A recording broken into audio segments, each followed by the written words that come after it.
Rick is asking how you access the live stream. The link that was sent, I sent him. He made a tiny URL. Rick Height. Rick Height made a URL, and this is a Rick Hedberg. We can't find it, but I know it should be on the front page of the homepage.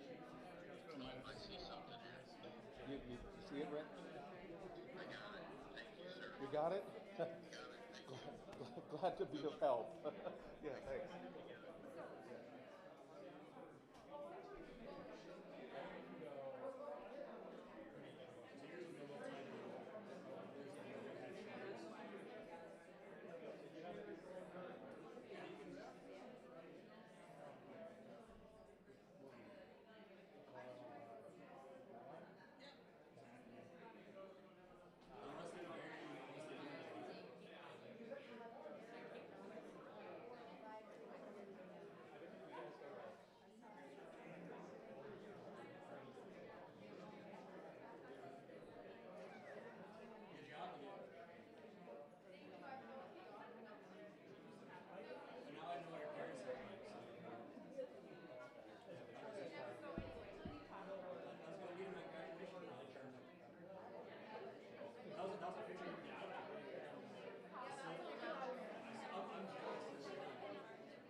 I have mics for you. I have mics for you too. Don't touch their mics. You'll be green mic.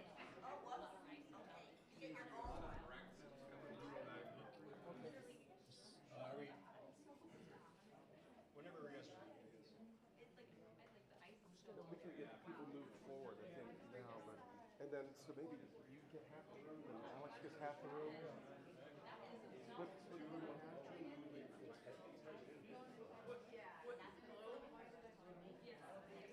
No. Yep. Commercial breaks, yeah. I was wondering if you wanted to move a little closer at all. This is like in church, the first pew is empty.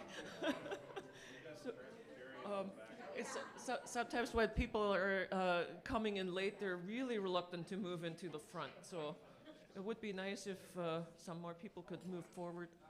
There's a brave soul. Here we go.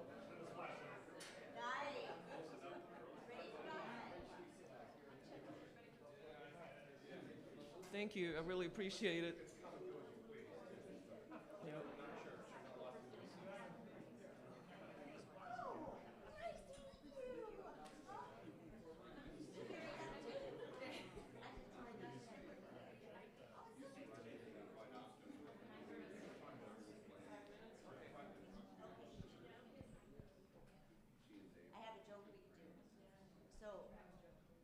The next time someone comes in, I saw this done at a dueling piano bar in Sturgis, so we'll make it a little bit more appropriate here. Someone walks in, the next time I'm going to say, hey guys, look who just walked in, and you guys all say, holy cow. He's shaking his head. It's funny. Let's try it. We'll give it a whirl. Because it's really funny when you're the one who walks in and everybody does it. I would walk right back out. Yeah. Oh, it's a no. Here we go. Yep. Okay. look who just walked in. Holy cow.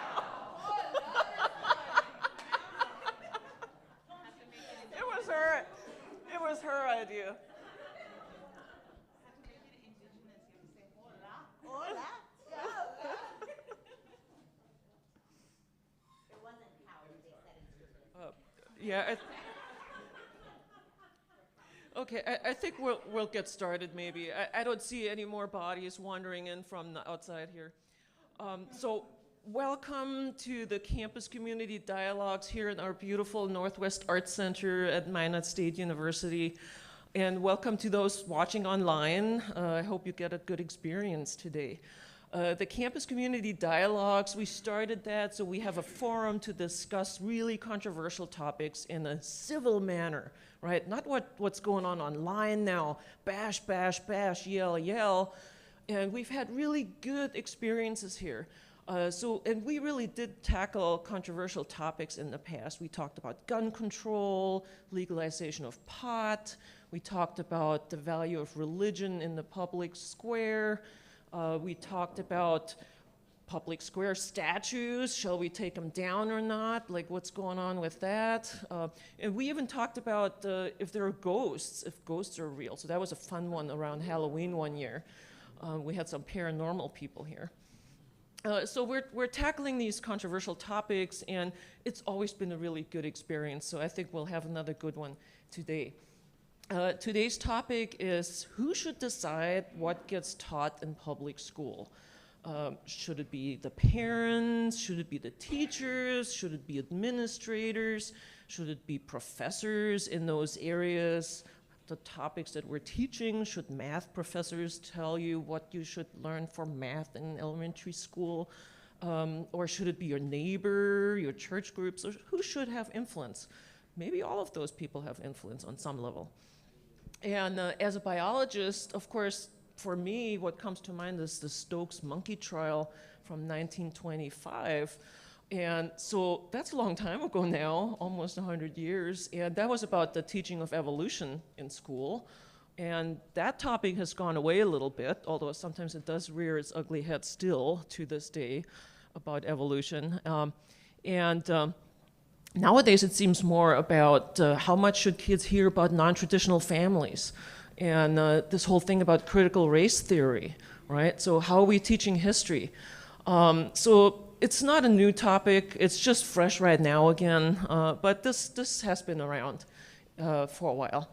And so we'll discuss that topic today.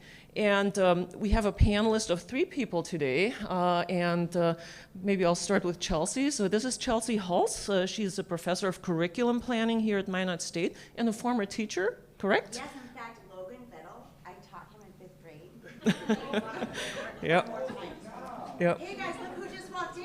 Oh, yeah. My former 5th grader, Logan Vettel. So it sounds like Chelsie would have been a fun teacher. And then, of course, we have Mark Vollmer, Superintendent of Minot Public Schools. And there at the end, Kolette Kramer, constitutional freedom activist. So I'm hoping she can tell us what she means by that. So welcome those panelists.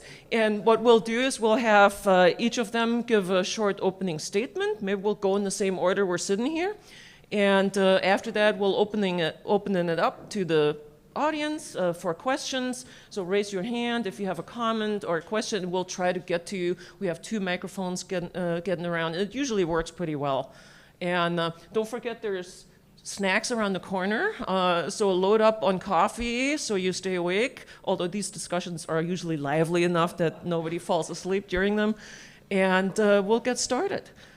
So welcome again, and thanks for being here. And we'll start with Chelsie. Do you want me to use this one? It shows green. Yeah? Beautiful. Thank you.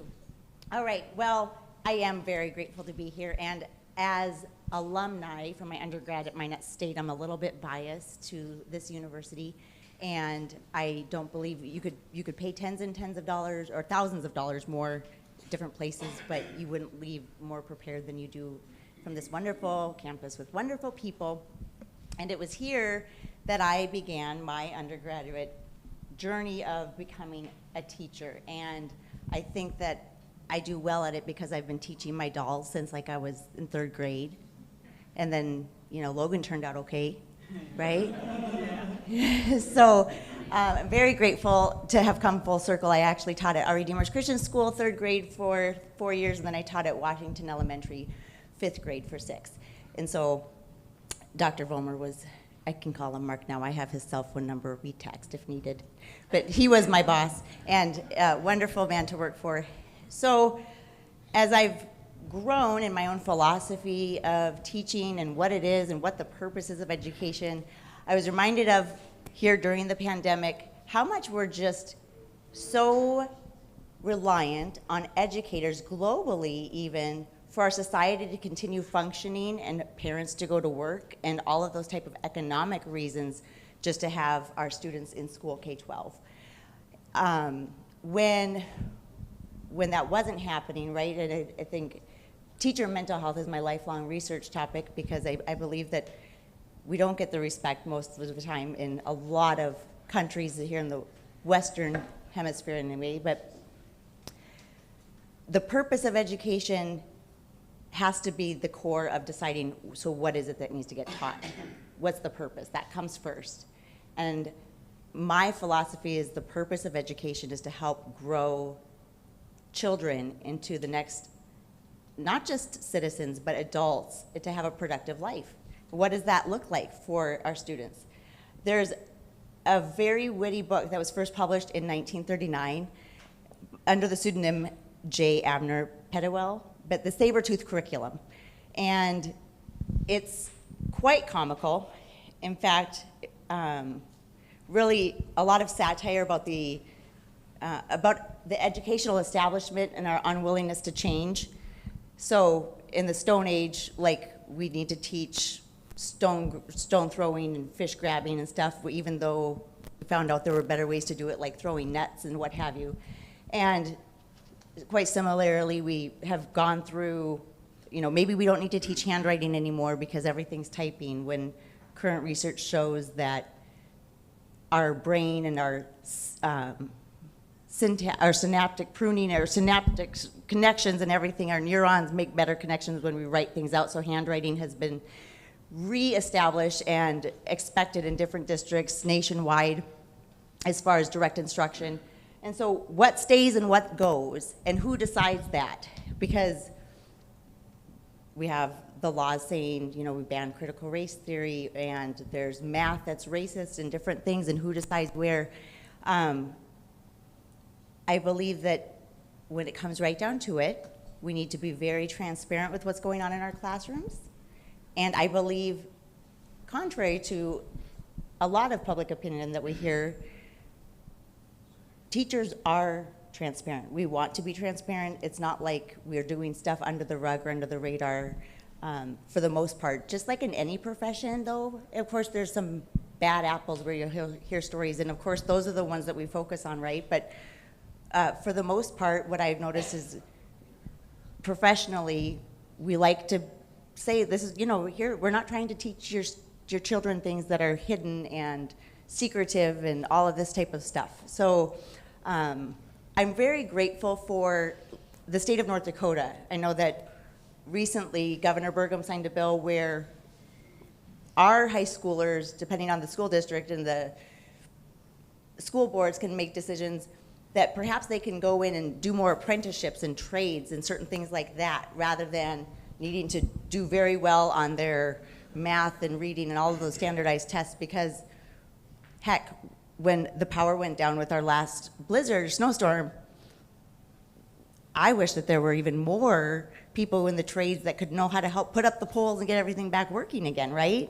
And so for too long, it breaks my heart, my own 21-year-old now that I birthed, but my husband and I have 4 boys between the two of us, but the one that I birthed is 21, and when I was his own 3rd grade teacher, and so I'm not under a rock to know that I'm not surprised he didn't want to go to college. When he was in 9th grade, it was a very difficult conversation for him. I imagine it would be maybe what a parent would maybe feel if a child was trying to share a sexual identity, something. He was very nervous to tell me. He said, "Mom, would you be disappointed in me if I didn't want to go to college, because it was like 9th grade, they were starting to get more people coming into the school to talk about careers and where you want to go and pathways. And I wasn't surprised in the least. I was a 3rd grade teacher. Heck, I knew from long ago his gifts were not in the classroom, and it had nothing to do with me, right? But I think it was also God's way of helping me. It was like being a dentist with my own kid having a mouthful of cavities. My child never did what society expects success to look like in school when those test scores are low and all this. His skills are in so many other things. Heck, he knows more about marijuana. I have my medical marijuana card now for endometriosis, by the way, but he knows more about all that and stock markets and all this than I could have ever dreamt. But so thankfully, North Dakota, we live in a state that has moved and recognized we need to allow that, and for districts to make more opportunities for our students to do just that. And so recognizing where do our students, where do these young men and women and children who are going to grow up to be adults, where do they want to study? What do they want to do? If you haven't heard of Nell Noddings, she's wonderful. Dan Kahn has met her. I'm kind of jealous. But she says in this book, Happiness and Education, chapter 10, it says, preparing for work. The activities involved in making a living can bring us happiness, misery, or boredom. John Dewey said, an occupation is the only thing which balances the distinctive capacity of an individual with his social service. To find out what one is fitted to do and to secure an opportunity to do it is the key to happiness. Finding the right occupation is certainly one key to happiness, but how is it found? How much choice does an individual have in the matter? What sort of authority should the school system exercise in guiding the choice? I do, again, think North Dakota is definitely on the leading edge of making changes in what that looks like. So we're moving away from some of that saber-tooth curriculum into what's more relevant and needed. That's my thoughts.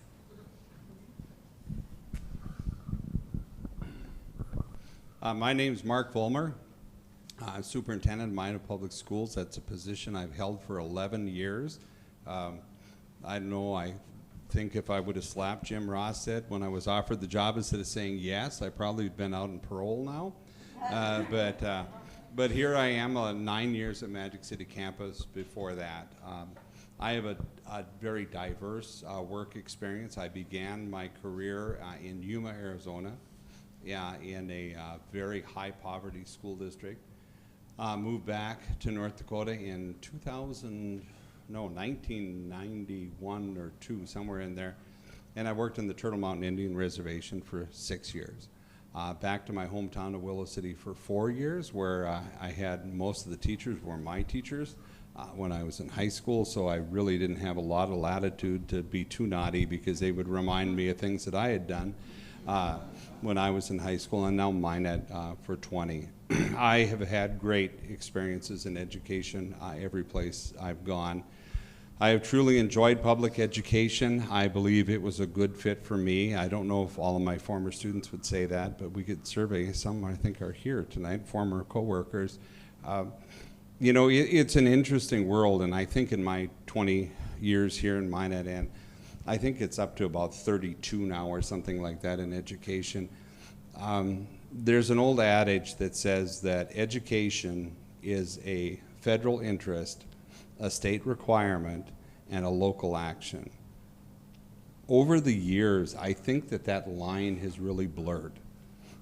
We have seen through the Obama era Dear Colleague letters that had major changes in the way that we were to operate, and it wasn't necessarily legislative, but they were orders coming down from the White House. We have seen from time to time very active legislative bodies that have made many, many rules for our schools in the state, some of them very positive and some of them not. We have seen local school boards. Jim, plug your ears. I'm teasing. My boss is here. I need to be good. We've seen local school boards make a lot of decisions in regard to reactions sometimes from what's coming from state and federal level, and then determinations based on local needs. We have seen the pendulum swing Right now, we're talking a lot about the science of reading, going back to full-blown phonics programs, phonemic awareness. We'd gotten away from that for a long time. So we see this pendulum swing, but the one thing that has always been consistent in my world is the fact that we're here to educate kids. And we're not selective in that process. We educate every child that comes to the door because we are public education. So our goal through all of that, in my opinion, always, is to do right by the people that we serve, the communities we serve. We're learning a lot now about family engagement. We need to be better at engaging families. Should parents pick everything taught in schools? I don't believe so. But we need to involve parents in that process. We need to involve parents moving along from everything that we do. And when we take that more holistic approach to meeting the needs of our kids win, right? And that's where we want to be. You know, we need to take into consideration what our parents think. We need to take into consideration all that's coming down the line, from the federal government to the state government to the local government. We're lucky. We've got great school boards in general in North Dakota that care about kids and want to do right. We're seeing the pendulum swing now from this notion that we need to train everybody to be college ready. We don't. But what we need to do is to make sure that kids know what they need to know and be able to do so they can be successful in that next step, whatever that is. And I'm very proud that we're leading the way on that, I believe, in Minot, on meeting the needs of very diverse student populations. There's a lot of things that can be said about this. I'm a sixth generation North Dakotan. My family has been here since 1882. We've been around for a long time. We were still, I carry my great-grandfather's brand that we've had in the family since whenever we started branding cattle up in this area. Still ranch with my children today. I'm very proud of this heritage, and I'm very proud of the state. And I think the one thing that makes our state great is the fact that we listen to our constituents and we listen to our people. And trust me, as we're talking about naming a new high school and a mascot and boundary lines in Minot right now, I've had a lot of opportunity to hear from patrons the last couple days. But we need to bring people into the loop. We need to engage people that aren't easy to engage or maybe aren't comfortable, because this is about all of us.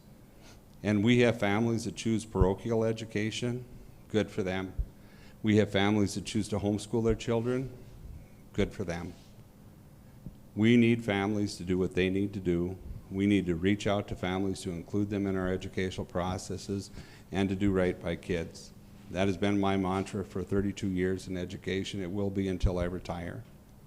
We need to do right by kids. So I look forward to our visit tonight. I'm excited to be here. Kolette and I were just talking. We know many of the same people. You know, it's North Dakota. You never go too far without meeting somebody that you know or have a connection to. We have diverse opinions. That's what makes us great as a nation. We need to remember that and always be respectful. Thank you for the opportunity to be here.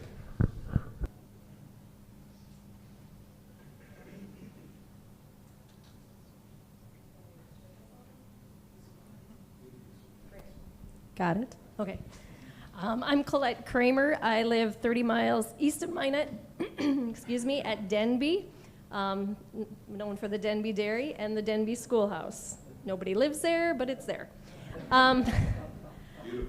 It's a beautiful building and came from the Sandhills, built with Denby brick. I have 9 children. I homeschool. My husband and I ranch. We have cattle and sheep. And I am honored and blessed to have those children. And that is why I do have a passion, and I have nothing against the education system. When I started homeschooling, I had trouble with my second child. My oldest daughter was in 2nd grade. My son started kindergarten, and he loved socialization, but he hated learning. And so at the end of the school year, the teacher sent me a piece of paper. Please help your child learn these letters. And this was in March or April. And it was the entire alphabet. And so I started making pancakes in the shape of letters, and we started doing Play-Doh, and we started doing everything. But I was doing it, we live 10 miles from Towner. I was doing it from 4:30 at night till 8 o'clock when it was bedtime. And she had my son from 8 o'clock in the morning until 4. That's bus trip included, sorry. And so I just decided if I was going to be the one responsible for teaching him these, I was going to keep him home throughout the day, and we were going to learn at home. And so here's a little disclaimer. Homeschooling is not for everyone, but it was perfect for us. I was never going to homeschool. I had 5 children at the time. I was going to get them on the bus, grab some bonbons, move to the couch, and watch some soap operas. That was what I had planned. My husband brought up the homeschooling idea before this happened, and then after it happened, it was just God's way of leading me into a path that he wanted for our life. So that's sort of my story. Another part of my story, and it goes into the learning that we've been talking about. When I was in high school, I had a goal for my life. I was going to get married and have 4 children by the time I was 25. I did not want to go to college. I had no desire, but I had community members who came to me and told me that I had to go to college. You have to go to college. What if something happens to your husband? How are you going to raise your kids? How are you going to support yourself? So, okay, I went to college. I picked a 9-month degree out of Botno, and I am a floral designer. And I love it. I'm very creative. I'm whatever brain that is. But so, anyways, back to the who should decide. And I think parents need to step up and take responsibility because we are responsible for our children. We are the ones who have to sign in order for them to get their driver's license because I'm responsible for ensuring that they have insurance. I have to have them insured under my health insurance. I am responsible for that child. So for me to provide a productive individual for the community that I live in, for our state, for our nation, I need to raise a productive adult. The school is a tool that I use to help me achieve that. The teachers are also working with me side by side. This is a group effort in that, but I still have the responsibility. I said I'm a constitutional freedom activist. So the Declaration of Independence, and you can pick these up like anywhere, little pocket ones. This July 4th, 1776, we hold these truths to be self-evident, that all men are created equal, that they are endowed by their Creator with certain unalienable rights, that among these are life, liberty, and the pursuit of happiness. That to secure these rights, governments are instituted among men, deriving their just powers from the consent of the governed. That whenever any form of government becomes destructive of these ends, it is the right of the people to alter or to abolish it. And this is just a snippet of it. But their powers come from where? The consent of the governed. And we do have that responsibility as US citizens, as North Dakota citizens. I have a responsibility as a citizen of the TGU district in Towner. Wherever you're from, you have a responsibility. It's your responsibility to vote for your school board. It's our responsibility and our right to call our school board and ask them what's happening in our schools. We need to know what curriculum is being taught. Who gets to pick the curriculum? We throw a lot of blame on teachers, good, bad. There's all kinds, and it doesn't matter. There's good, bad students. It's never gonna be perfect. We are in an unperfect world. And so some of that, we just need to be able to, well, one, find out why somebody's running for school board in order to vote for them, what their plan is, what their views are, because the parent, we need to be in a partnership.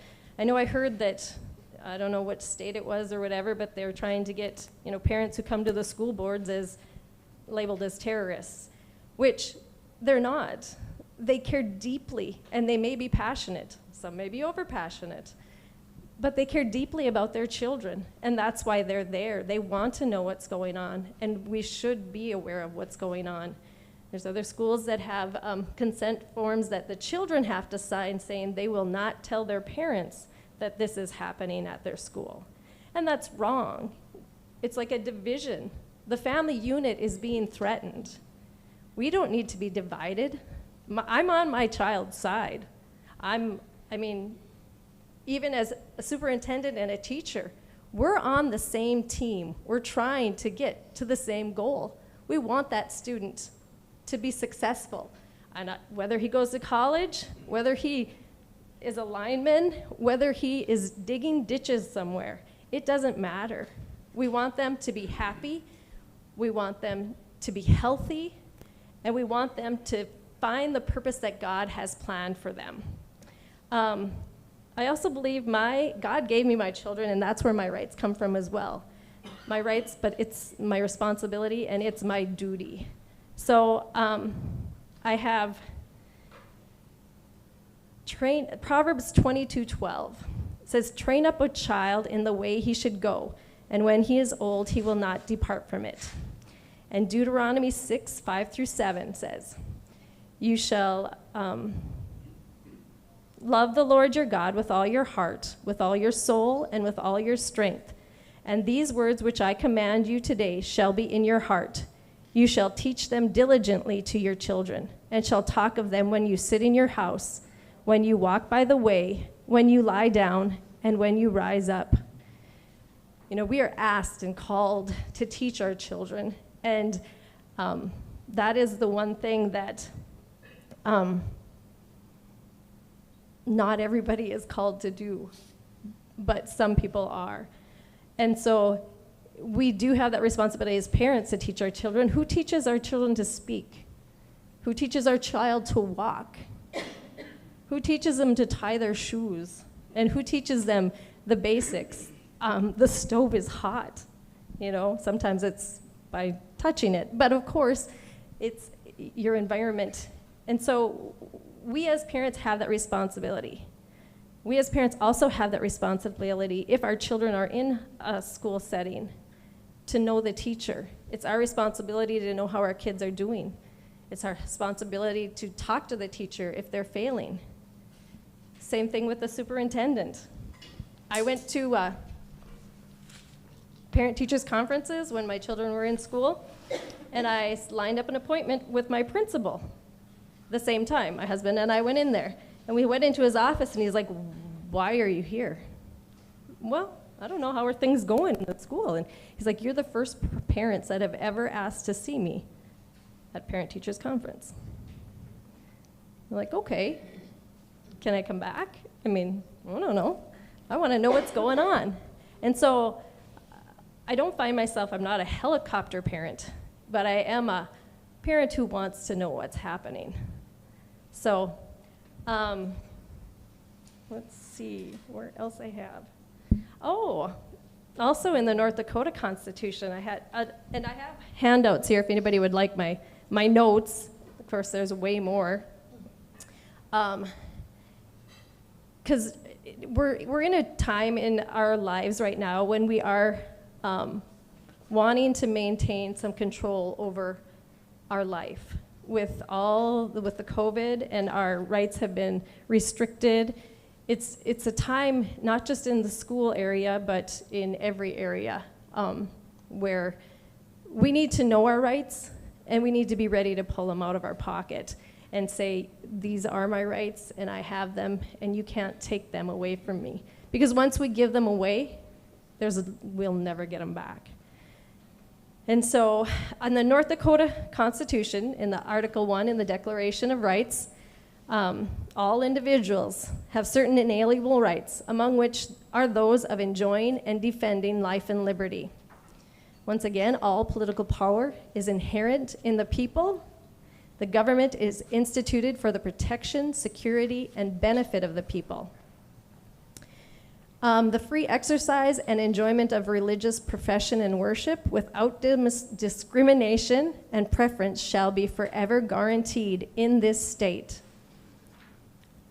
Every man may freely write, speak, and publish his opinions on all subjects, being responsible for the abuse of that privilege. And the citizens have a right in a peaceable manner to assemble together for the common good. And no special privileges or immunities shall ever be granted, which may not be altered, revoked, or repealed by legislative assembly. So me, as a parent, I just challenge each one of you to maintain your family, to find out, start at the basic steps. Find out what your teacher, find out what curriculum, find out your principal, talk to your superintendent, get in touch with your school board members, and move on. Get to your county commission, get to your township board, get to your state legislators. Do you know what district you live in? Do you know your state office holders? Do you know your federal representatives? And that's where it is our right and our duty. But we don't have those rights if we don't know them, and we can't get in touch with people if we don't know anything about it. So I have one more thing before I go, and I'm a visual person, which probably is why I'm a floral designer. Robert, can you and your son come up here for a minute? I should have asked you this before. Okay, you stand here. What's your name? Julian. Julian. Okay. I'm sorry to do this to you. You're not going to have to answer any other questions. Mark, can you stand here too? Okay. I don't need to stand there? No, you have to stay over there. You already had the door joke. So when we talk about parents and superintendent, teacher / so who knows more about Julian? Well, let's go this way. Do you know, does Julian have any allergies? I have no idea. His parents would know. His parents would know. I do know he has allergies, yeah. Same thing with anything else. Do you know, is there anything Julian's afraid of? I would not know. Don't answer that question. He's fearless. Good answer. Except with the microphone. Okay, you can sit down. I won't embarrass him anymore. He didn't know. No, he didn't. He didn't know. That guy ice cream unless he's allergic to dairy. No doubt. So it is. It's just a thing. Parents know their children. And it is true. Teachers learn to know your child in a year. But then after that year, they're gone, and a new teacher is learning. So I think the parents should have involvement in their child's education. All right, well, thank you. Those were quite extensive introductions.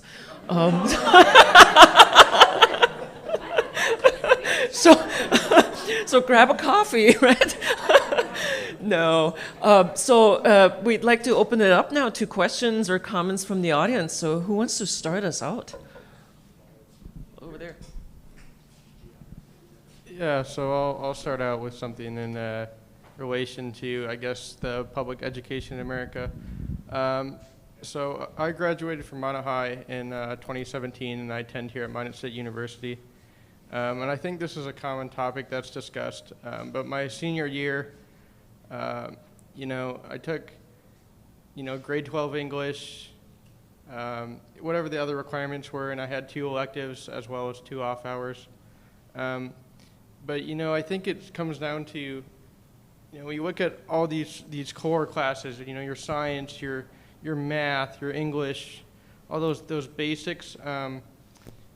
In grade 12, should you be focused on those, or should it be more like how to do taxes, or how to, the more necessities that guarantee you in life, opposed, not that the others are important, but like the things that as an adult you're faced with, such as taxes, if that makes sense. I can't think of any others off the top of my head, but you guys being adults obviously know what I'm talking about. Balancing a checkbook or making Yeah. sure, and I'll address this a little bit, we talked about it. Life learning skills, and they're lacking. How to change a tire. When I was in school, we actually learned, that in the parking lot of our school. And so I would like to see more home ec and more ag classes, and whether there's, and even business, just general, which would be your accounting, your, does anybody know even, how do I have to have insurance? Am I have to have my car insurance? Do males know that, if you buy a clunky old car, your insurance is not as high as if you got the hot rod because you're, under 21 and suicidal? That's just an insurance thing. That's not, so some of it, I would appreciate more of that. I took also 5 independent studies my senior year because I didn't want to go to college, remember? I'll just add to that, and it brings up a very interesting concept. Over the years, schools have ended up teaching more and more and more that at one time were totally and completely up to parents to teach. Financial literacy being one of those things. I didn't have financial literacy classes when I was in school at Willow City, North Dakota. We had a very limited opportunity for elective classes. But my parents taught me how to manage money. They taught me how to balance a check. They went in, they helped me set up a checkbook, they did all of this. Not everybody has that opportunity. We do in Minot, and I will say in Minot, and Kolette, where did you go to school? In Towner, okay. And Towner's a great school, I'm not implying that. But, the economy of scale in a larger district means that we have more opportunities to have more classes. We have a full slate of business classes. We have family and consumer science, that's the old home ec, okay? And within all of those, and we have a financial literacy class at Minot Public too, primarily taught at Central Campus. But in a large school district like this, there's more opportunity to incorporate that. When I was in Willow City, we had to work really hard to incorporate that into the courses that we had. So we had a part-time business teacher. She was business and phy ed. We had a part-time family and consumer science teacher. We had a part-time ag teacher. And we were able to do, I think, pretty well with that. Here, what we do is we look across those curriculums to make sure that those components are going to be touched for kids. And I think that that's important. One thing I will add to that, I think it's a dirty shame that you took 2 hours off as a senior with the broad curriculum that we have, okay? That's just the teacher in me. I can't pass that one up. The fact that you weren't in a music class or something, but no. I mean, there's a lot of opportunities for kids to do that. You're going to see in our world here in Minot, and again, the economies of scale allow that, more and more opportunities for internships, externships, getting out into the community, working and experiencing these things. We're lucky as a Class A school. We're the only Class A school in North Dakota that still has a driver's ed program where we do talk about things like insurance and all of that. And kids have that opportunity to learn in the classroom, learn in the driver's range, and then learn behind the wheel as well. But again, at one point, driving was something that was the expectation of parents to teach. That's kind of the way that our world has ebbed over the years. There's a great researcher out there, his name is Jamie Vollmer. He's not a relation of mine, way smarter than me. I just wrote his name down on the paper. I was going to say about Jamie.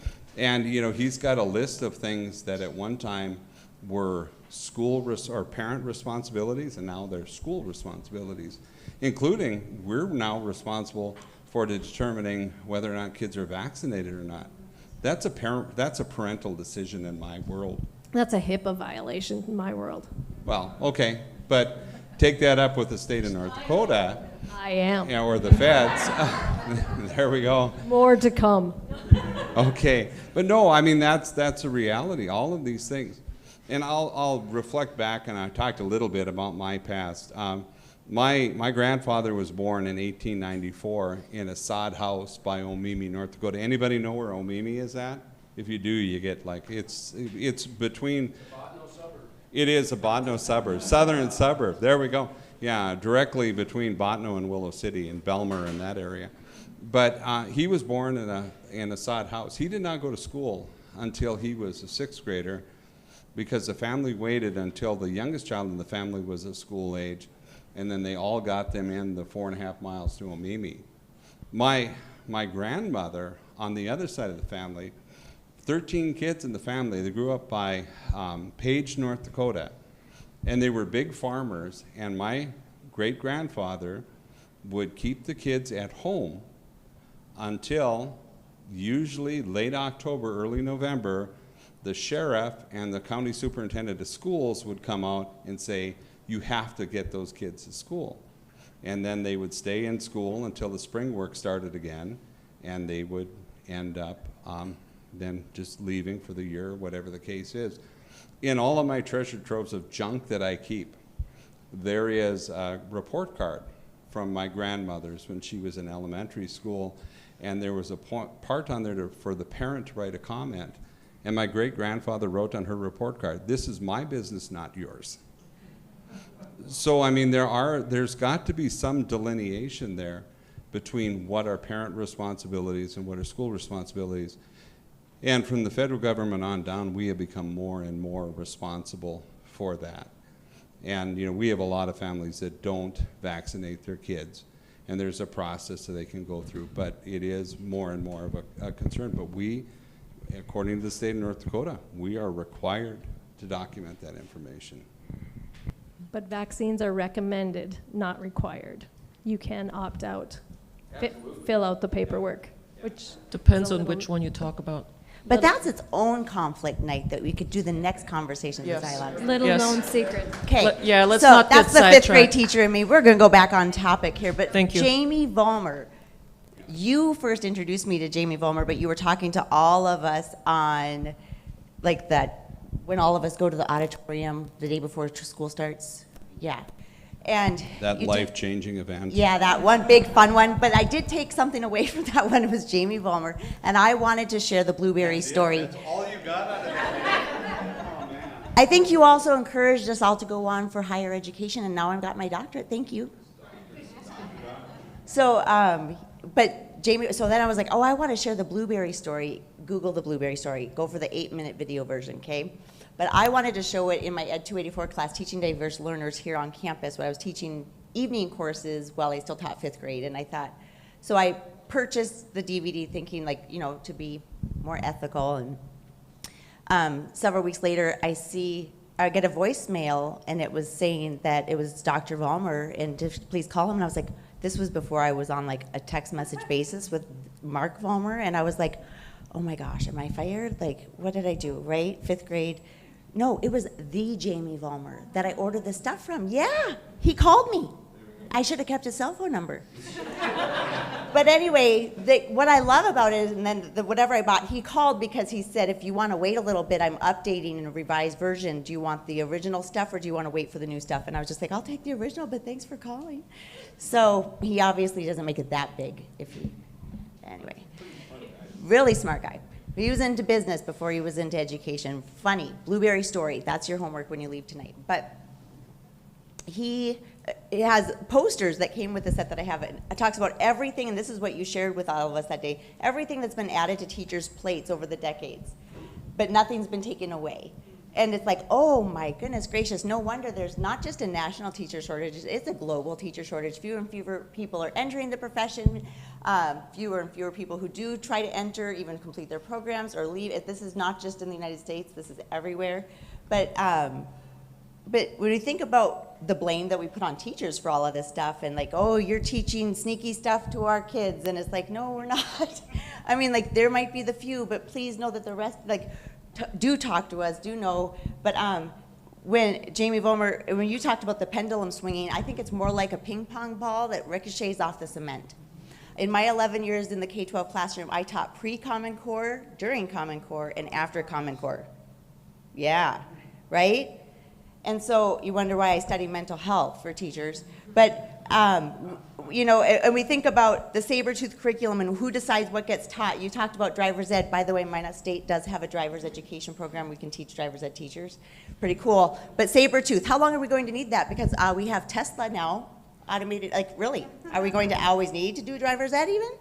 Something to consider, right? And so just food for thought, but my son also went to Minot Public, and I was talking to Mark before we started. I was like, you know, I loved Our Redeemers and having him be there kindergarten through 4th grade, but being in Minot Public Schools, he got to take meat processing, and what's the updated version of home ec called?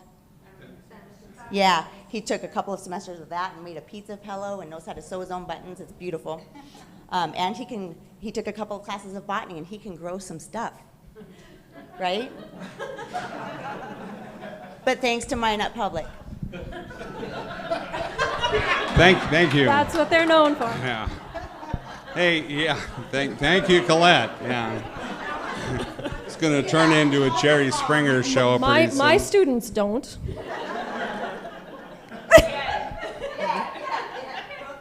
Yet. We do accept tuition waivers, Kolette. They can come on in if you want them to. One other quick thing I just want to add with that, you know, there's got to be that line of communication. And as a superintendent here, as a principal in Willow City, as an administrator and teacher in Belcourt, I have always prided myself in making sure that my door is open, not literally, figuratively, but I will always take meetings with parents. I will always answer questions. I will always return phone calls regardless of how ugly they are. But we need parent involvement. We need parents to understand the process of, you know, all of these curricular things. And for those of you that are associated with Minot Public, you know we have taken this vast curriculum and the standards that are provided by the state, and we prioritize those standards to get down to what we need to do and we need kids to be able to do. It's a big process, and we need to get parents more involved in that process. I'm the first person to say that, but it's really difficult. And what I encourage parents to do, if you are uncertain of what's going on, and Kolette talked about this, get to the school. Demand to know answers. You know, ask the tough questions. Say, what exactly is happening with my child's education?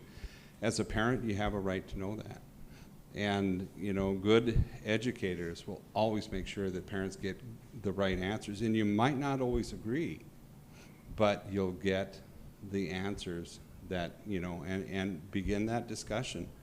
As far as the comments of a school board, run for school board, be on school board, be a part, attend school board meetings. Most school districts now have our school board meetings online. You know, we had public comment the other night. We'll have more public comment this next about boundary realignment, all of that. Be a part, be an active participant, and if you don't think you are, get it out there, you know, insist on it.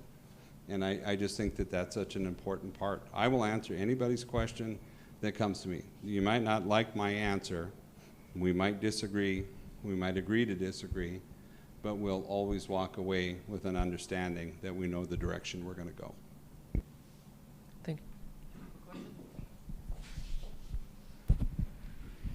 Yeah, thanks. And I think all of you said something that I agree with. And I liked, Chelsie, your idea that, you know, with the Stone Age, my grandmother, their 11th grade project was building a chicken coop. And that was appropriate at the time. And that was her Waterloo, always talking about the difficulty of the chicken coop. And we do have to update the curriculum because we don't have that same need for a chicken coop today. Well, some do. Some do. I want to learn how to build a chicken coop. Just the pendulum is swinging on that. A lot of communities now, even urban communities, are passing ordinances where people can raise chickens within a community. So Sarah Blue want to talk about that one? But my you know, and I think you know, Mark, you've mentioned that there has to be a discrimination. What skills or talents or that parents give to their students, and then what comes from the school system itself. At the same time, I wonder if a more pointed question might be, at what point do a parent's contributions end? For example, there are 50 of us in here.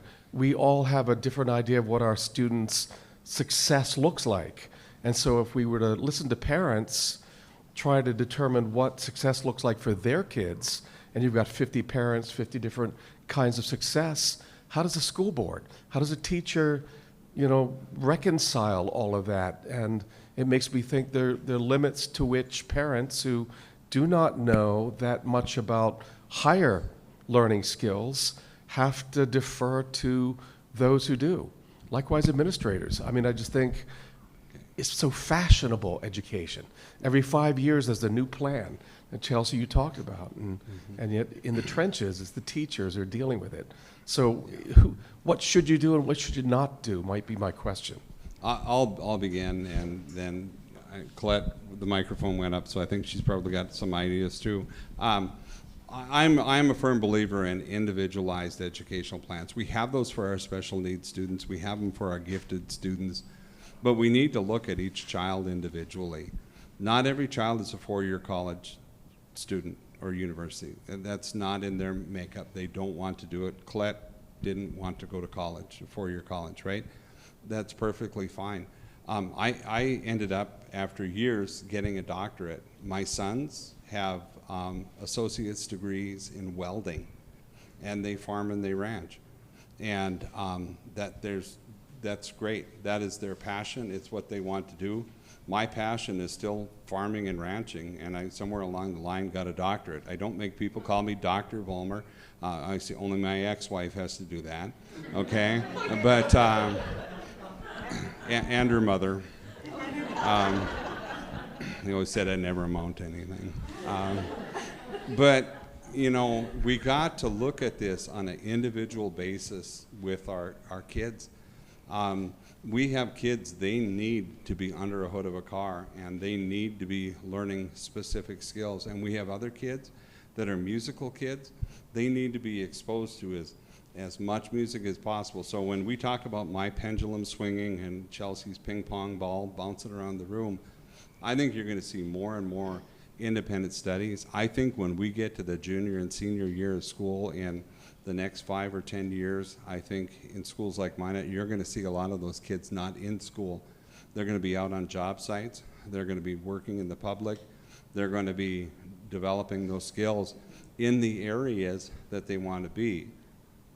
The part that worries me a little bit about that, and I'll rip on the college group here, so plug your ears, Dr. Shirley, is that in our associate degree program, our CTE program, it is so focused right now at the state level that when you go to college, it's like, I'm going to go to be a welder, and that's what I'm going to want to do.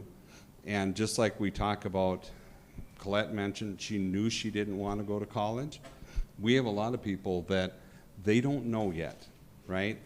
And the problem with some of those CTE programs is that they lock you into exactly what you need to take. And when kids aren't ready to do that, they're not ready to make those tough decisions. A friend of mine went to be a lineman, and he realized real quick he doesn't like climbing poles and wasn't that crazy about heights. Not the best job for him. So I think finding a way to provide those educational services for kids is tough, but I will always go by the idea that kids are worth it, and we'll do whatever we can to develop and hone those skills for individual kids. I think expect a lot more individual attention. If you want to be a mechanic, I don't think you maybe need to know Shakespeare, okay? But you do need technical and business writing if you hope to run a business someday. So I expect we're going to see a lot more individualized educational opportunities. I just said no Shakespeare to an English professor, guys. Yeah, I know. You're going after Shakespeare here. I know you're looking right at me too, Shakespeare. Well, I would recall for you your statement about economies of scale. Mm-hmm. And I like the idea that we can individualize study, but there comes an economy of scale where you've got so many people. Can you individualize for all of them? And I think teachers, like Gardner's 12 different ways, kinds of students that were already conditioned to identify the different kind of student and tailor a different teaching style to them. And it makes me think, well, we've got 12 styles of student now that will only lead to 18 styles of students. And how much can one teacher deal with that? How much can a system deal with individualized study? I found out I have Good ADHD question. a couple years ago. I'm the proudest adult with it ever. It makes so much sense why I have a hard time not interrupting. Because I'm like, ooh, I've got it. I have ADD OSS. What's that one? Attention deficit disorder. Oh, something shiny. Oh, that must be what I have too. I like that extension. So there's no such thing as a 5th grade shoe. I walk into the shoe store and I'm like, excuse me, can I have a 5th grade shoe? Right? They would think that I have smoked something because there is no such thing. And it's always been that way. So my great-grandma taught in a one-room schoolhouse, right? Saber-tooth curriculum. This is the New England primer, like the original, the OG textbook. This is a replica that I got. I got it from a guest at the Minot Comfort Inn over by Applebee's, now the Motel 6. I worked there off and on for 21 years because I started there in high school. Then I worked there in undergrad, and then as a teacher, we make tens and tens of dollars, so I'd go back during the summers. These last few summers are the first summers I haven't gone back, but a guest came and he found out I was studying to be a teacher, and he gave me this replica because he published it, actually. He did it, and this is the original textbook. And you can take a look at it if you want, because I'm just like, ew, to have to teach with that or learn it. But for ages since we've had public schooling, that's been the task of educators, and this is why I also am a firm believer that not just anyone can go in and be an effective teacher, right? Right now we have the extreme sub-shortages where, was it Texas that was having the National Guard even go into substitute? We've, Alabama, you just need a high school diploma and pass your background check to be a substitute teacher. But long-term solutions, that's aren't it, because there's a pedagogy, there's the art and the science of teaching that comes in so you know how to teach to a 5th grade shoe. Because they're all always going to be different, and that's part of it. And that's what the pedagogy of going to teacher preparation programs instead of alternative pathways to education to effectively help teach the 5th grade shoes amongst your class. And that's tough when they're playing different instruments at different readiness levels.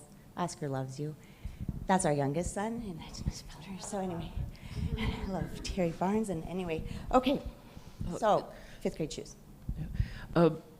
So I've heard a lot of discussion about sort of all this extra stuff that we're doing now that used to be by the parents, right?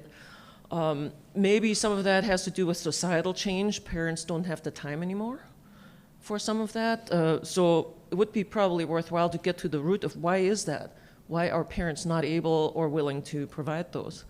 But I would actually like us to talk about some of the more granular stuff, because presumably the welder needs to know some history to become a good voter, right? Are we still trying to educate citizens? Absolutely. Or just workers, the good welder, the good lineman? Don't we need to talk about what kind of history? And it seems like all of the sort of controversies come from the granular level. What are you teaching in that history class? Not that you're teaching history, but what are you teaching in that history class that there's a lot of debate about? Not if you're a welder or not. And do we still need that? Okay, I'm going to go back first of all to why do parents have less time? Is it society? I have a wonderful psychologist once that told me, the sky is blue, Chelsie, and it doesn't matter why. And I'm going to title my first book that. There'll be a subtitle, so watch for it. But the sky is blue and it doesn't matter why, right? We could find out why. There is a science to it.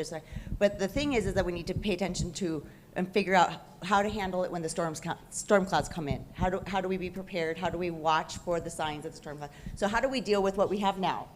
And I believe that this is where we are doing well with state standards and certain things that are those expected foundational knowings at this time to help our students, regardless of what they grow up to do it with critical thinking and stuff like that.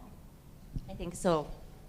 I mean, I think that's what we do with state standards in making sure that there is that foundational stuff, no matter which state you move to or within the state or to the a different one that we have some commonalities that all of our students at this time, we recognize they need to have these skills. When I put my teacher's license up on the wall, I am saying, I will teach these standards, and that's public knowledge for anybody. You can go in Canada too, go look at your state content standards or your Providence content standards. You don't have to be some fancy license or code to dig them out. In different states, they have them organized a little bit differently depending on how their committee did it. Sometimes they look prettier and more color-coded, but overall, you'll see that it's generally the same from state to state, grade level to grade level with content.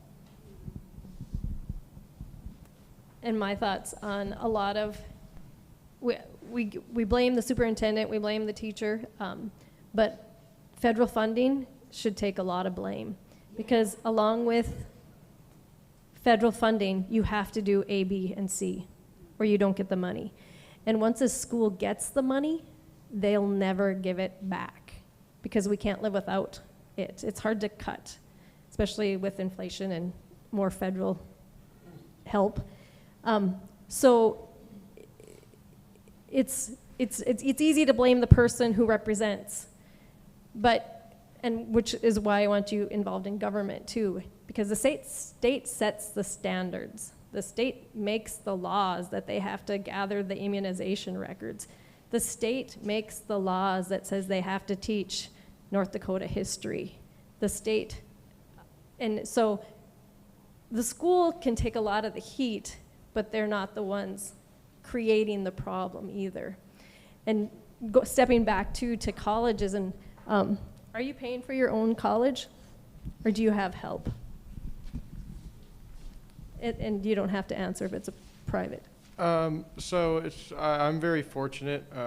So I will be going on, I'll add a little bit of background. So I am a senior. I will be going to graduate school, and when I'm done, I'll probably be around 6 figures in the hole. Having said that, currently, I still live at home with my mom, and my mom has also been a professor here for 18 years, so my tuition gets slashed by 50%. So I currently have no student debt, so it's pretty cheap. And so I homeschooled. We don't get any funding to teach our kids. The state gives us no money. When I first started, I had to have a monitor, is that what they're called? And so then the TGU school got funding for my children because I was teaching them. And so after 2 years, I didn't have to have a monitor anymore. So my education was very inexpensive, I'll say that. You know, my husband figures we've saved the TGU school district with 9 children and 12 years of education about over $1 million. Just because we homeschool and they don't get any of the income, the state, not the school, the state, we've saved the state. My children are paying for their own college education. They each took a year off and did not start college right away. I have one in college, one married, I have a variety. But he is paying for his own college. He loves his classes. He loves what he's doing. He has a passion for it. Sometimes I think we throw kids into college not knowing what they're going to be because they have to go to college. That's what we prepared you for. But they have no passion. They have no desire. They don't even know what they want to be. So why wouldn't they be? I don't care if you're waitressing at the Iron Horse or McDonald's or whatever, and finding something that, hey, what am I going to do with the rest of my life? We need time to ponder and think besides somebody telling you, you have to go to college. You have to go to college. But that's not the question. It's, where do I want to be in 5 years? Where do I want to be in 10 years? What do I really enjoy? What makes me happy? What, where am I good at? Where am I successful? And then if they really want to go, they will find a way to pay for college. And so if you're a parent who's paying for your kids' college, just make them pay for the first year. And then, just give them a challenge. Give them something so they're working for it, and then they'll have a passion for it. All you guys going to college are probably going to slash my tires. But. Oh, yep. Preparing students for college in the public school system, I heard the young man talk earlier, and I think about my own children. That whole, as a matter of fact, get done with your math. You only need, 2 years math? Get done with your math, and then here comes junior, senior year, no math, then they come to college and take a compass test. Or some. But one of the things I was gonna mention was that we recruit athletics. Like a kid in the 10th grade in high school, we kind of know that they're bound for some type of collegiate, sports. I like the idea of possibly recruiting students in the 10th grade for academics to come to higher ed. So if we see that student in the 10th grade that is potentially one of those STEM, I don't know, I'm just throwing that off the top of my head, then develop that student like we would an athlete and prepare them like we do for sports. That's just kind of an idea that I've been drumming around in my head because I recruit for Minot State, and when I recruit, I think about some of those things. Well, and I had 2 of your kids in school. Yeah. So, okay, so one of the things that we're doing now is a program called AVID. Any of you familiar with AVID? It's Advancement Through Individual Determination. So the goal of that is for kids, and I was a registrar in Magic City before I became head principal, before I became superintendent. 117. Yeah. I'm actually not that old. It's just I'm late model but high miles. Okay. I can't even remember when Willow City had a school. So I was like, you're older than that. Don't. So, yeah. Okay, well, I digress. But the neat thing about AVID, yeah, something shiny, wow, there we go. The nice thing about the AVID program is that as a registrar, I would sit in the office and I would meet with parents and their child, and they would be talking about college and university. And Kolette brings out a great point. There's an incredible amount of pressure for kids to know what they want to do when they get out of high school. And I don't think that's all put on us by the school. It's parents that do that. It's society that does that as well. So, but I would have parents sitting in there with their child saying, what is it going to be? What is it going to be? Is it going to be a 4-year college or a 2-year college? Because you need to pass advanced algebra this year if you're going to go to a 4-year college. And I'm sitting here thinking, hell, if it's that close, we don't even need to have this conversation. Start at a JUCO, move it through, gain knowledge and support, and we'll work with you on that. But it's tough. But AVID helps kids along that way by talking about you don't get to just pick when you're a senior where you're going to go. If you haven't prepared yourself, you're not going to be there. So AVID starts with our kids in 7th grade talking about the importance of, if you want to be a doctor, you better be in science classes. If you want to be an accountant, take all the math you can, take all the business classes you can. If you want to be in business, take all of the classes that will support you in that endeavor. If you want to be a farmer, take ag classes, but also take those family and consumer science classes. Because, you move back to your hometown and you're not married, and there's only 2 people your own age, right? 2 females your own age. And there's no restaurants open in those small towns. So no. You need that spaghetti class. Church and bar is it. But I mean, it's important to to really get kids thinking. Not that they have to make up their mind right now, but that they're thinking along that path of saying, I don't get to say, boy, I've screwed around for 12 years and now I'm a senior and I am going to be a rocket scientist. Well, no, it doesn't work that way. So preparation along the way, understanding and reality along the way, and including parents in those conversations. We're proud of our elementary schools, the high degree of parents that show up at our conferences. It's phenomenal. And same with PTA involvement. Elementary is up here, and middle school is down here, and high school, a lot of parents just kind of drop off the face of the earth. And we need parents involved, pre-K through 12, because that's what really makes that difference. And what I always said as a high school principal, when I got parents involved the most, about 2 months before graduation, when they need to pass government and it's not there, And, you know, there were a lot of phone calls I made to parents towards the end of that senior year of, you know, little Susie's going to graduate or not. I'll never forget the parent that was screaming. And this parent was so great, you know, to work with, and her daughter was struggling, and she wasn't, you know, coming to school on a regular basis, and she wasn't studying for tests, and she wasn't turning in homework, and this mom was phenomenal to work with until about a week before graduation, and she screamed in the phone to me, "I need to know if I can order the buns." And I said, the good news is that Marketplace always has buns.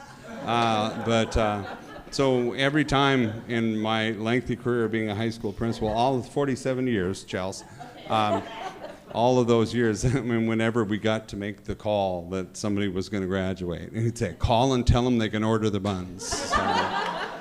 But it's tough for kids, and you know, the better we can prepare kids along the way and get involved and have parents involved and take a team effort along this, it's just better all the way around. And it teaches responsibility.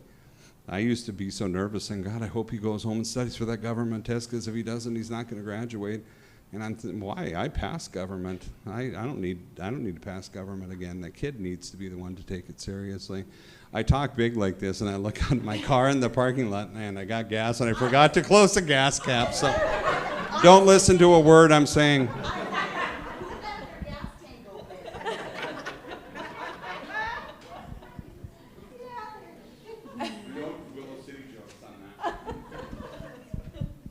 What it comes right down to, what our teachers want to teach your kids the most, that I believe is a global thing.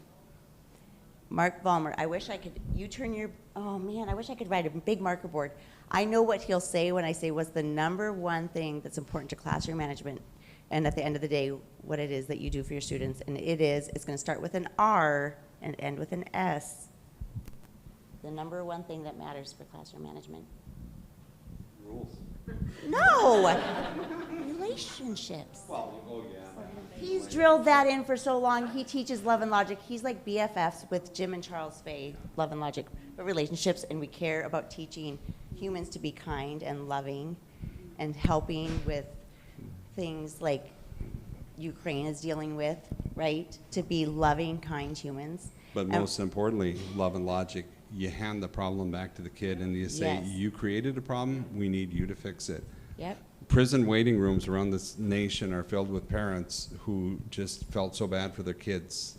We need to create responsible adults. And I think that's one thing we all three agree on, right? You got to create kids that have the ability and the common sense to fix their issues. I mean, do we create problems in our lives? Absolutely. I'm probably created 25 today. I need to fix them. That's it. It's on me. It's not on anybody else. And we need kids to be responsible for that. It's good stuff. Love and logic, if you haven't experienced it, take a gander at it. That's what you should Google after the blueberry story.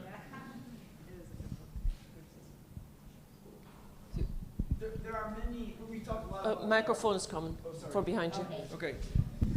There are many similar values that we have with education that we've established in this conversation, which is wonderful. And I think it actually is the 95% that's the similar kind of thing. We haven't touched so much on what is the news talking about when they're talking about who decides, who's supposed to be deciding what goes on in the school. So I guess my question is, what places do you think teachers, don't have the right or the, to be dealing with, or the values? Where do the values diverge? So maybe that's the question. For me as a parent now, too, I had issues, and for everything, it's the mom, you don't know anything. I think when my child came home and, kind of is just like, but my teacher said, and went, kind of usurped me, then I'm like, wait a minute. The teacher has full reign of my child's mind, and whatever the teacher says is going to go above my wishes. And so when I, as a parent, there's theories of creation, theories of evolution, theories of the Big Bang, whatever you want to call it. as a parent, I have my belief system, and I wanted control of that. And I didn't have to want to do defense. Like, they're teaching my child this as a law, and it's a theory. And then when they come home, I have to say, well, some people believe that, we don't. But my teacher said. And so you can move on to other things, our sexuality. That's big now in the paper, or news. I don't believe a 5-year-old knows what gender they want to be when they're 20 and should be on suppression hormone drugs. We can't let them make a decision to drive the car. I don't know why we should let them have the free rein to do that without parent involvement as well. So even, and I'm old school probably. I always say I have to apologize because I grew up in the 80s. We were horrible people. But we didn't have phones, thank goodness. So we were good people. Some places in town don't yet. I know. I actually don't have one today. But it's age appropriateness to some extent. I mean, you can have a health talk without saying, and I've seen some of these on, I don't know if they're coming out of North Dakota schools, but the questionnaires that students are asked to take, imagine yourself killing someone, and how did you feel when it happened? Or watching their blood flow onto the floor. Same thing with sexual preference, sexual situations. Describe how it would feel too. And then those are issues that, one, it's more of it's not necessarily to me an education issue even.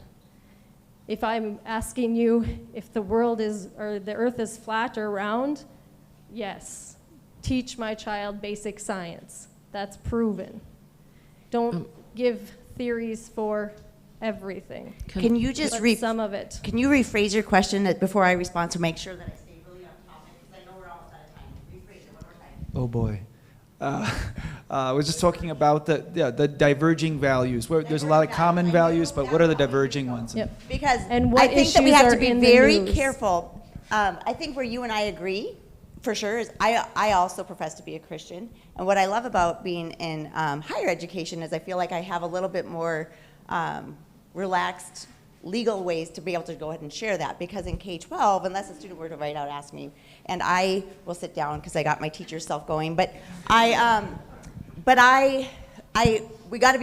would like and caution and ask you to be very cautious and critical thinkers, like we'd ask our K-12 students, where these stories and where these scenarios that do happen are coming from, because I can guarantee you it's the minority. And yes, that 5% matters a lot, but just like in any profession, we have bad doctors and malpractice. We have model code of ethics for educators, just like the codes of ethics for other professions. And if I were to go into the emergency room and need help, and I had a different sexuality or religion than my ER doctor, I would expect professionally for them to give me the same care, the ethics of care, as they would regardless of our thoughts. And I would like to believe that the majority of professional educators do the same. We bracket our personal beliefs and give the same level of care without putting our own thing in. And just so you know, like, there's plenty of teachers who do also say, so what is a theory, right? So we have the Big Bang Theory and the theory of intelligent design. So it's not like conversations don't happen when you guide and help students to inquire on those things. So there's a lot less brainwashing than sometimes it sounds some people, I think, put into what's going on. I think that's why a lot of people aren't going into teaching anymore either, because we're just like, screw it. For this money, Starbucks has benefits. I'll add just a little bit to that. I think that one of the things that has created a huge problem in my world are things like social media and this very bizarre news reporting process we have in this nation that wants to exemplify the most bizarre behaviors and oftentimes celebrate them as being the norm. You know, I got a call the other day, you know, is it true that you have furries at Ramstead and you have litter boxes in the bathrooms? No, we don't have litter boxes in the bathrooms. They're in the cafeteria. Of course. Yeah, I mean, there's stories that get started a lot of times. And, you know, social media, there's an old saying, and I'm not a law person, but there's an old saying that says, my right to free speech ends when your fist hits my nose, okay? But in this world of social media, we have people that blast stuff out there all the time.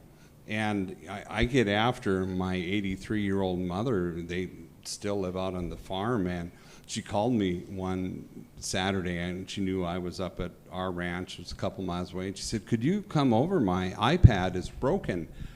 I said, well, what do you mean broken? Well, I don't know. It's just broken. You need to come over. So I did, and I go on her Facebook page, and she's got like these bare-breasted 19-year-old girls as friends on her Facebook page.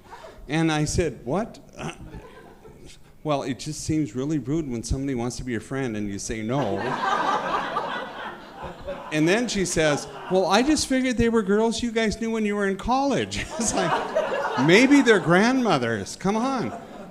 But, you know, I will find my mother will like forward things that are very, very political, and she and I see things very, very differently. I'm much more on the conservative side, and she's on the other. Yeah, free-spirited, there we go. But, you know, I just said, you got to stop buying into some of this stuff. And like, she'll read a story on there about somebody who's, well, and I'm droning on, but I'll be quick, I promise. My oldest son, he and his fiance are expecting. I'm going to be a grandfather. Yeah, soon. Yeah, I'm that old. But they also have, she has a child from a previous relationship who calls me Papa, and I think that's pretty cool, and we get along really, really well. And, you know, there's all of these things that go on. Well, she had posted something on there about a story, and it was a picture of 4 kids sitting by a Christmas tree, and one of the kids had a different pair of pajamas on. And the whole article that was written about it, and it turned out to be just a total and complete hoax, was that, you know, my BBB mother-in-law, she doesn't respect my oldest child because she doesn't think this is, you know, her grandchild, and on, and treats him differently and whatever else. And it was just a total complete hoax. And my mother is sounding off on Facebook about this, and I just said, Doris, we have a couple of choices. One, I can break your fingers so you don't type anymore, okay? Or make you wear gloves or something like that. Or you can just make sure that not everything out there is real. But in this world today, we're constantly battling this, you know, whatever it is. I can't even begin to explain it. It's frustrating for me because I've always been a believer that most problems can be solved by 2 people sitting down and talking about it.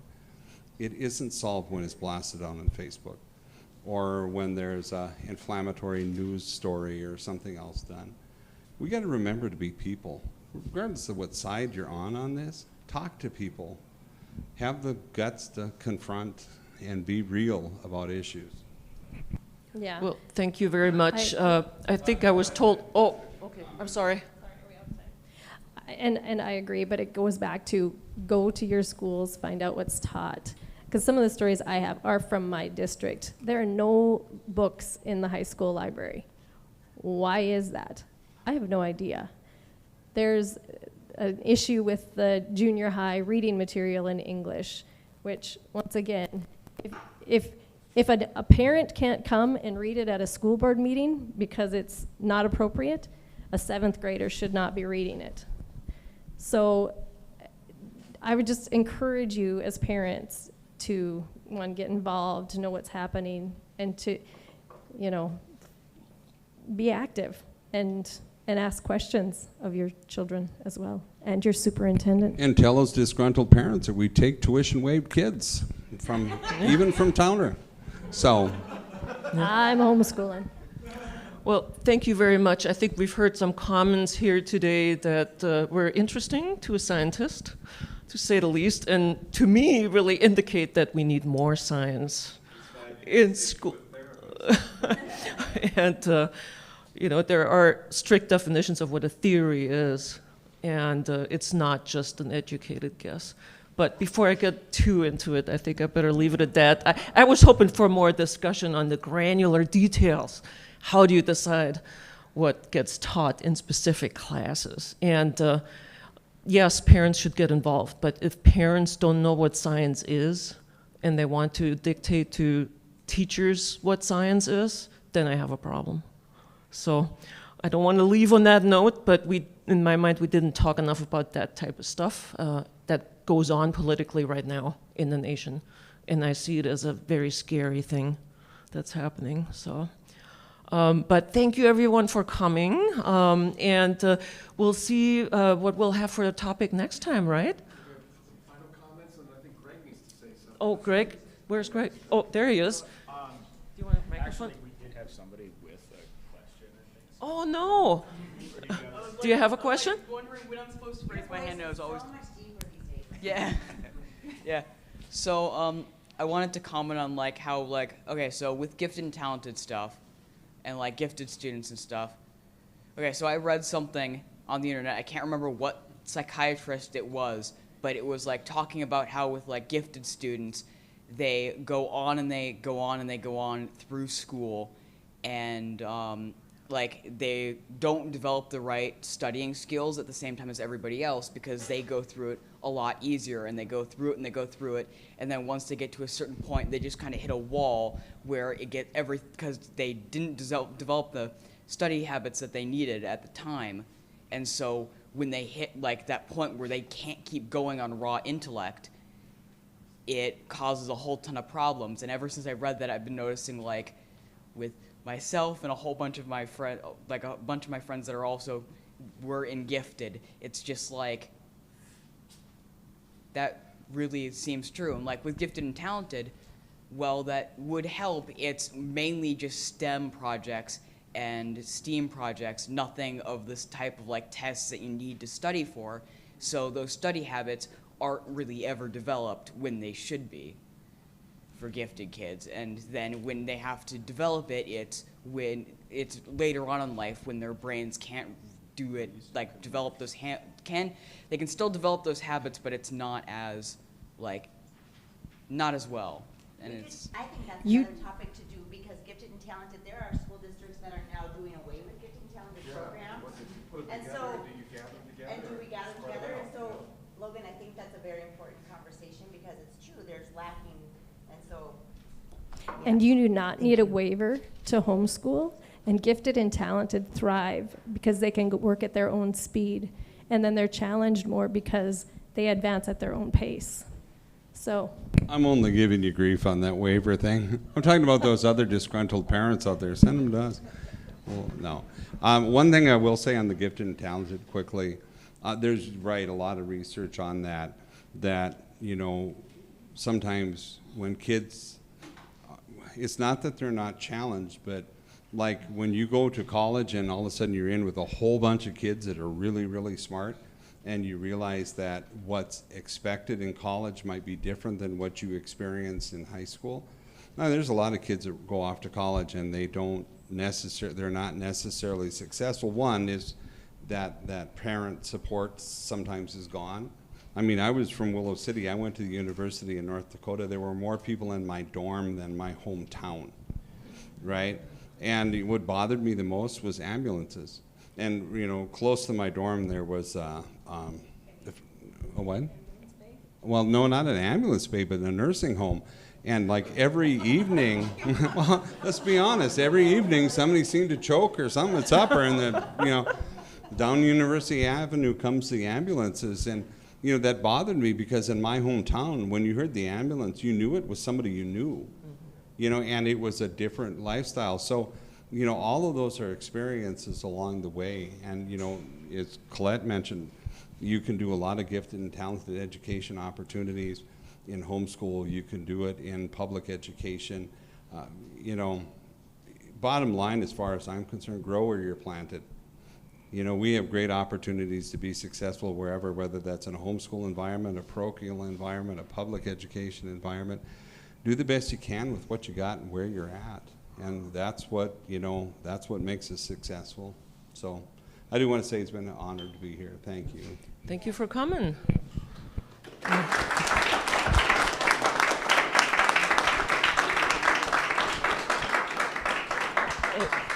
Did you want to make some kind of announcement? I'd like to just thank everybody for coming to the Campus Community Dialogues at the Northwest Arts Center. I'd like to invite everybody as they mingle, have some refreshments, check out the exhibits at the gallery. In the inner gallery right now is the Minot State University Juried Student Art Show.